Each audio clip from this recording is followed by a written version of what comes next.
श्री गोपाळ कृष्ण भगवान की जय। लीळा नंबर 151 जन संपर्क व कोमळ बोधाचे निरूपण। एके दिवशी भट्टोबासांनी विचारले, जीजी सर्वज्ञांनी एका ठिकाणाची सवय न होण्याचे सांगितले तर एखाद्या उचित प्रसंगी काय करावे?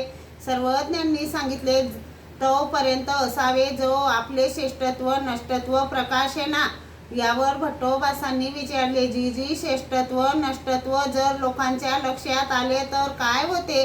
सर्वज्ञांनी सांगितले, श्रेष्ठत्व लोकांच्या लक्षात आल्याने ते धार्मिक भावनेने बसतील व त्या जनसंपर्कामुळे अन्य धर्म व विकार उत्पन्न होतो आणि नष्टत्व लोकांच्या लक्षात आल्याने ते त्रास देतील।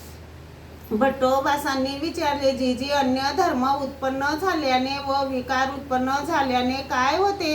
सर्वज्ञांनी सांगितले, अन्य धर्मे पुरुषु धर्मापासून जाय, विकारे पुरुषु धर्मापासून जाय। भट्टोबासांनी विचारले, जीजी लोक त्रास देऊ लागले तर काय करावे?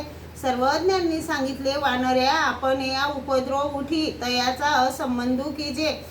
एके वेळी सर्वज्ञ भट्टोबासास कोमळ बोधाची वचने धोकवीत होते, तेव्हा भट्टोबासांनी विचारले, जीजी अनुसरल्यास कोमळ ज्ञानात कोणते विघ्न?